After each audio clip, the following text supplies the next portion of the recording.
How to talk to the wind and hear its stories.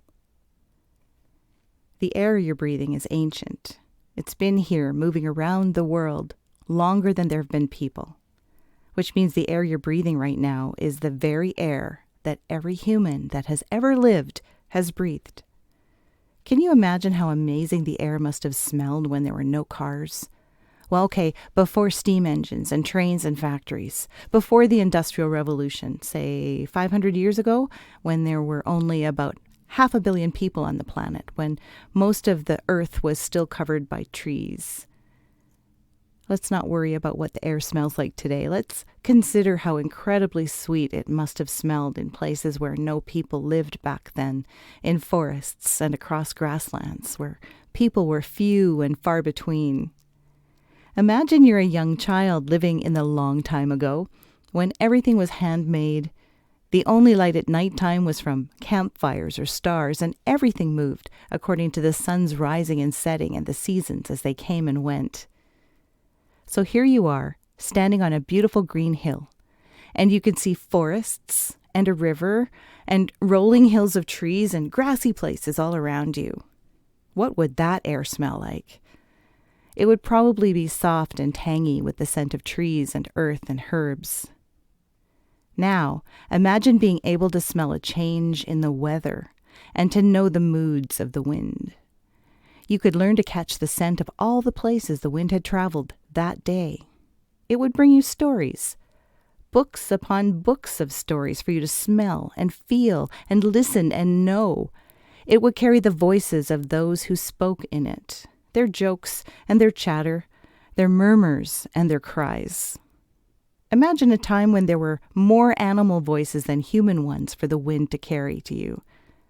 When the animals and humans shared a knowing of the wind, they could read it and hear it and taste it to know what tomorrow's weather would bring. There is such a power and a treasure house of memory in the wind. It holds the memories of all the voices and sounds ever made and spoken and sent out into the world. It is like a layer of memory wrapped around the earth, holding its treasures for any who are willing and able to stand still long enough to listen, in a place silent enough for the wind to be heard.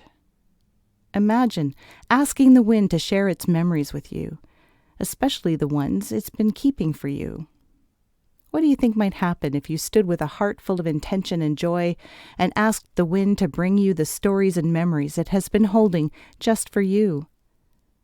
A long, long time ago, long before the world that exists now, imagine there were schools where wise old ones, taught the young ones all they needed to know about the wind. Those students first had to master their connection with air, with the wind and the clouds, the gentle breezes and the great roaring storms. They learned to speak with the wind. They learned to listen to it. They were ready to move to the next stage of their study when they learned something about themselves from the wind. If these words resonate with you, you hold the skill still in your bones. You can practice listening to the wind. You don't have to listen with your ears, though. You listen with your heart and the skin on your face. You can hear the wind through your body and let it speak to your heart. It's an old skill. Most people in the world have forgotten, but there was a time when everyone knew because it helped them survive. Only the youngest among us can remember now, if they're reminded about it. We are all born knowing how to hear the wind tell its stories. The thing is, because it's been in the lungs and the words of every human being that ever lived, the air knows every story that has ever happened. And once you remember that, and then learn to converse with it yourself, you will never be bored or lonely. Once, when I listened to the wind, it told me a story about my great-grandfather and how he found his gift in life during a hurricane. At the start of the United States Civil War in the 1860s, Patrick Thomas Dunnigan enlisted as a New York 47th Regiment volunteer for the Union Army. He was proud to enlist.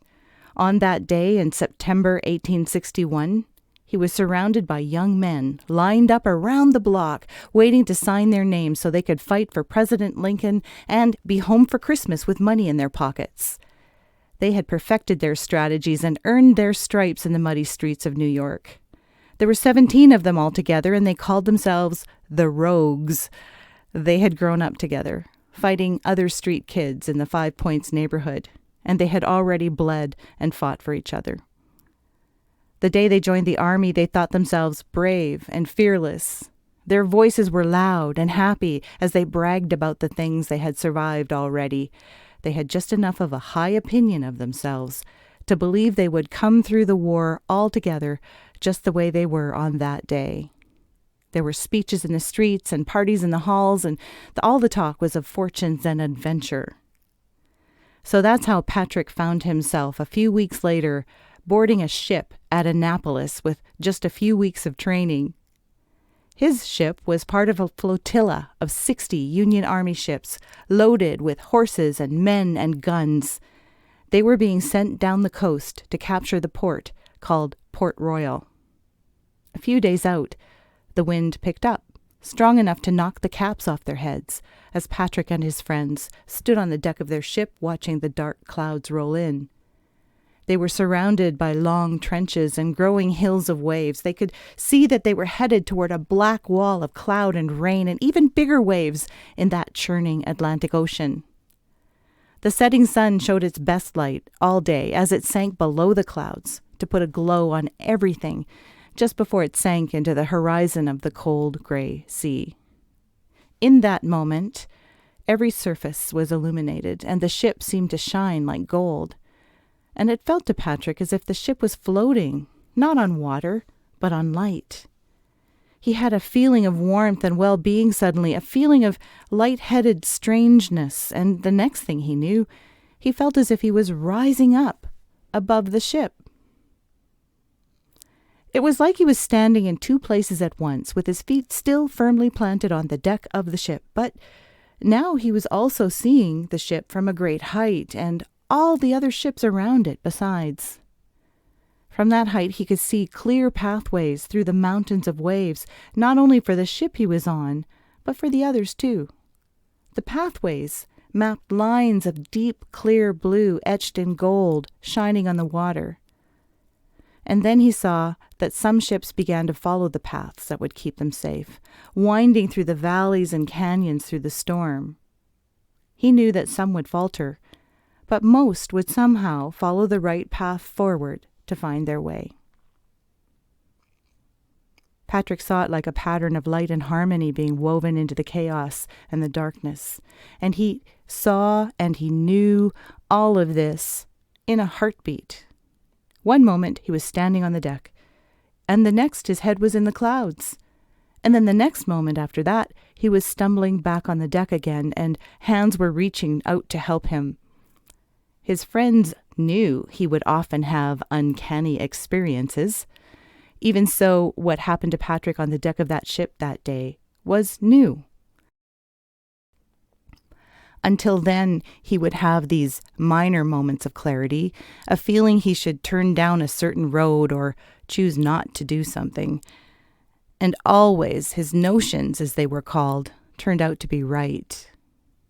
This was the beginning of a whole new level for Patrick. His notions had shifted to a completely new place.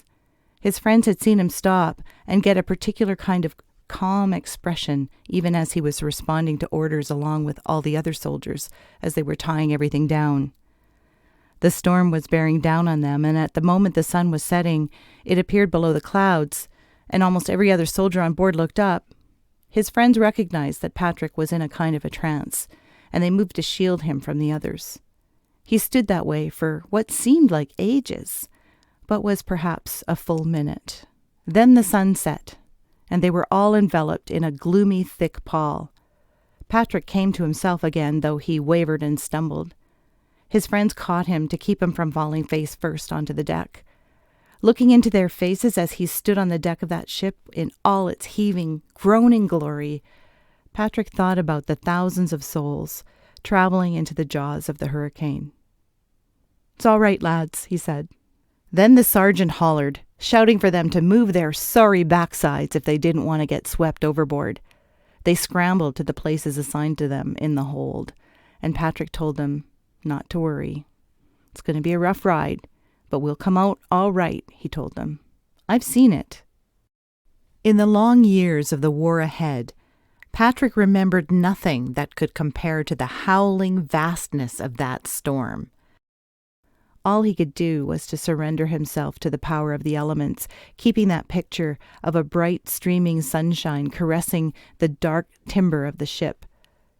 After a time, he said, it seemed as if he could see it embracing them all in light to keep the storm at bay. Patrick's ship was damaged, but it survived the storm. And the Union Army did win through the hurricane to take on Port Royal. And he was changed from that moment on the deck of that ship, given an expanded sense of the world that would continue to come to him in moments of intense danger to help him survive all the battles that followed in the Civil War. There are gifts in the storms of our lives, and pathways to look for to find our way forward. Help comes in strange ways if we keep our hearts and minds open, and if we do that, we might hear it whisper or even shout at us in the wind. If you are able to come to that place, to feel what it might be like to talk to the wind, you may also find yourself remembering that your human body contains more than just the DNA your ancestors have given you. Your heart is more than a living organism that pumps blood through your veins. Your heart is the center of a powerhouse of potential that you can learn to use. You are a living, organic being containing ancient technology, and as the operator, the driver of this incredible body you inhabit, you can choose quite literally to learn how to use this technology in ways that might seem magic, but which are in fact your birthright.